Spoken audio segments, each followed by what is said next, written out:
Donc moi, je vais vous proposer rapidement un petit focus effectivement sur cette pratique qu'on appelle le curetage, qui suscite un regain d'intérêt depuis quelques années, puisqu'il y a des praticiens qui l'ont remise au goût du jour. Vous allez voir qu'elle c'est pas une technique tout à fait récente. Effectivement, elle suscite quelques espoirs sur des cas particuliers. D'ailleurs, c'est pas applicable partout, aussi des questions. Donc il y a eu quelques essais mis en place, mais d'abord toujours un petit peu d'histoire par rapport à cette pratique. On peut trouver des mentions qui font penser que du curetage, c'est-à-dire l'ablation en fait de parties cariées, c'est ce qu'on trouve un petit peu dans la littérature ancienne, la carie du bois, a été pratiqué depuis très longtemps, puisque des auteurs latins comme Columelle et Pline au 1er siècle de notre ère, en parlant d'affection, qu'avec un peu d'interprétation, on peut aujourd'hui mettre sous le compte de l'ESCA, décrivent l'ablation de parties malades, l'ablation de bois carié. Au Moyen-Âge, on trouve aussi des mentions, en particulier chez l'Italien Pierre de Crescens, qui cite alors très clairement du curetage pratiqué à l'aide de petites serpettes, etc.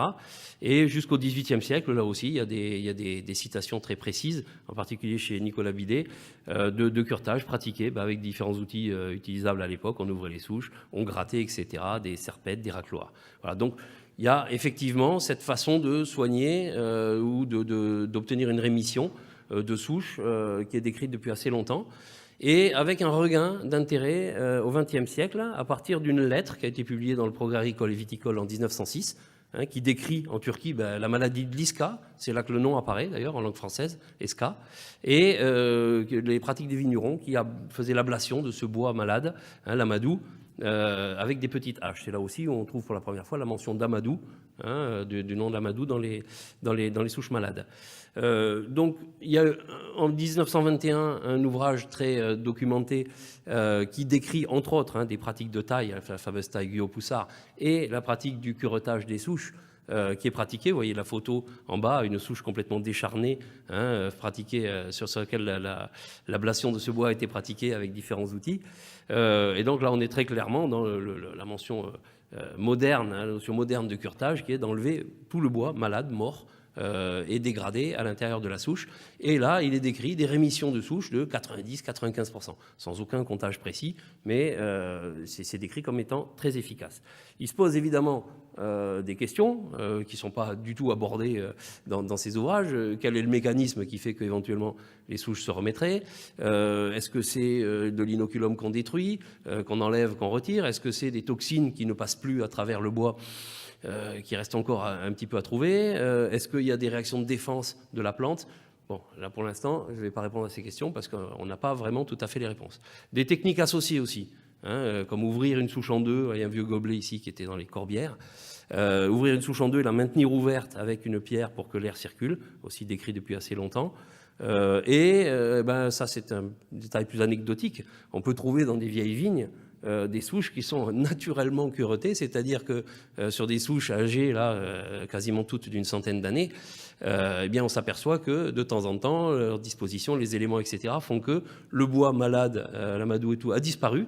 La souche continue à vivre normalement en ayant des profils parfois complètement décharnés et n'ayant plus que la partie de bois avec une bonne vitalité vivant qui la soutient. Et malgré ça, la souche, effectivement, c'est une question qu'on se pose parfois, est en parfaite vigueur, parfaite santé. Bon. Aujourd'hui, la version moderne du curetage, qui a été remise à l'œuvre par des praticiens, on peut citer François Dalle de la Sicavac, qui a fait beaucoup de travail là-dessus, elle est pratiquée avec des petites tronçonneuses électriques, des lames de 20-25 cm, l'objectif étant d'ouvrir longitudinalement la souche et de racler à l'aide de cette lame de tronçonneuse tout le bois mort et dégradé qu'on trouve à l'intérieur. Alors ça donne des profils de souche selon qu'on est en cordon, en guyot, en gobelet, qui sont un peu différents. Dans la littérature, de 5 minutes à un quart d'heure par souche, c'est-à-dire qu'on ne fait pas beaucoup de souches par jour, donc il faut se poser raisonnement technico-économique aussi par rapport à ça. Et voilà les profils de souches qui parfois sont complètement décharnés par cette opération. Quand il y a beaucoup de bois, l'objectif étant de retirer le maximum du bois mort à l'intérieur. Donc les questions qui se posent, c'est l'efficacité sur la réexpression des symptômes, sur le sauvetage, on peut dire entre guillemets, des souches. La durabilité, parce que les souches, elles sont quand même fragilisées. Alors le passage machine, etc., les effets à long terme, sur combien d'années on a une rémission telle qu'elle est annoncée. L'impact général sur la qualité et la quantité de la récolte, il faut se poser la question.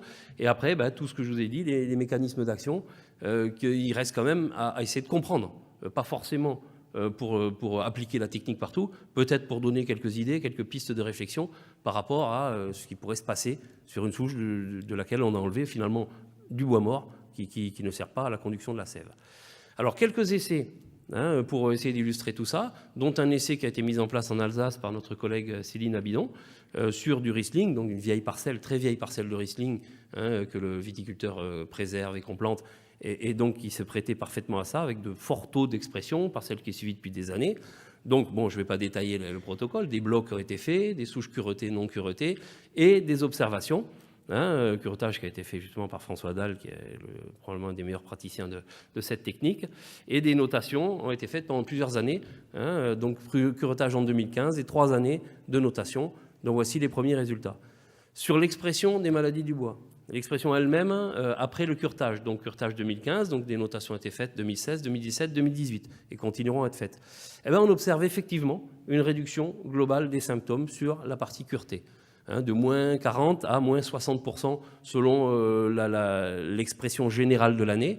Ce qu'on remarque, c'est qu'en fait, l'effet maximal, il s'exprime sur le symptôme prédominant de l'année. Si c'est une année où il y a beaucoup d'apoplexie, eh bien l'effet maximum va montrer une diminution forte des apoplexies. Si c'est uniquement, surtout des symptômes foliaires, parce que les variations interannuelles sont assez importantes de l'expression des maladies, eh bien ça jouera sur ces symptômes-là. Voilà, les différentes couleurs représentent les différents types de symptômes. Donc on a effectivement, là, sur les 3 années suivant le curetage, une diminution des symptômes globaux de maladie du bois. C'est clair, sur cet essai, c'est mesuré, c'est assez net, et il faut se rendre à l'évidence. Là-dessus ont été greffées des mesures, des pesées pour rendre compte de la vigueur, pesées de bois de taille. Sur une année, entre les souches curetées, qui sont normales, qui ont repris de la vigueur, etc., et les souches non curetées, qui sont normales aussi, on n'a pas mesuré des souches malades dans le bloc non cureté, des souches, on constate sur ces souches curetées qui ont repris finalement vie, entre guillemets, ou vigueur, une vigueur qui est parfaitement équivalente à celle de souches qui n'étaient pas malades et n'ont pas été curetées. Donc la vigueur redevient normale sur ces souches-là. Tous les paramètres du rendement, poids dB, nombre de grappes par souche et poids des grappes, et poids de récolte aussi, sont maintenus de la même façon quand on compare ces souches qu'on a sauvées, entre guillemets, ou traitées par curetage, à des souches qui n'ont pas été curetées et qui sont normales. Donc, paramètre du rendement, on se retrouve dans une souche finalement saine, entre guillemets. Sur les analyses de mou, aucune différence de la même façon, excepté, alors à vérifier, sur 2 années, un petit peu plus d'azote assimilable dans les pieds curetés. Bon, c'est pas énorme comme différence, mais il y en a une. Donc, à voir sur le long terme, on ne sait pas l'interpréter. Voilà. Donc, mais en général, donc, sur les paramètres de qualité, dB, impact nul ou très faible. Donc en conclusion, sur cet essai-là, je vous en présenterai 2 juste après, 2 autres, le curetage a bien permis de diminuer les problèmes de maladie du bois, quel que soit le type de symptômes, n'a pas d'effet sur le rendement et n'a pas d'effet sur la qualité de la vendange des souches curetées qui se sont remises. Quelques autres essais, voilà, des images de souches curetées, menés par la SICAVAC, donc qui ont été présentés lors de plusieurs occasions. Donc là aussi, sur des parcelles de Sauvignon, sur de gros effectifs, une diminution forte observée les années qui suivent le curetage. Sur des parcelles, voilà, on tombe à 4% sur des souches curetées de réexpression par rapport à 15% sur une parcelle. Quand on s'intéresse aux souches malades, qu'on curette ou qu'on curette pas, et là, on a un autre indicateur qui montre que le taux de réexpression, finalement, est très, très faible. Donc, c'est corrélé à la mesure qui prend en compte l'ensemble de la population des souches. Donc, là aussi, sur de gros effectifs, effectivement, constater une diminution des symptômes. Là, c'est d'autres essais aussi qui ont été menés, je ne vais pas vous les détailler non plus, juste qui ont été menés dans le Vaucluse principalement, où là aussi, exactement de la même façon, tous les symptômes liés aux maladies du bois sont réduits par le curetage, donc le tout sur plusieurs années.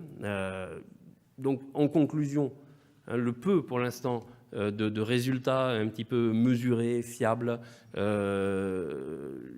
on dispose, nous montre qu'il y a effectivement un effet, que donc c'est une technique qui a une certaine efficacité.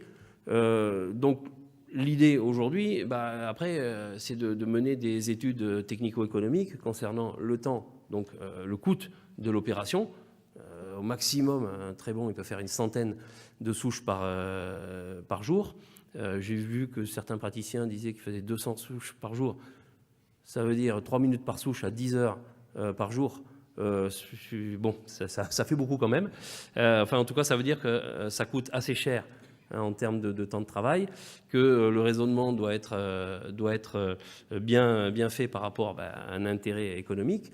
Les questions demeurent concernant d'abord le mécanisme et concernant la pérennité, et en particulier concernant le passage des machines à vendanger, par exemple, sur des souches qui sont quand même mécaniquement fragilisées.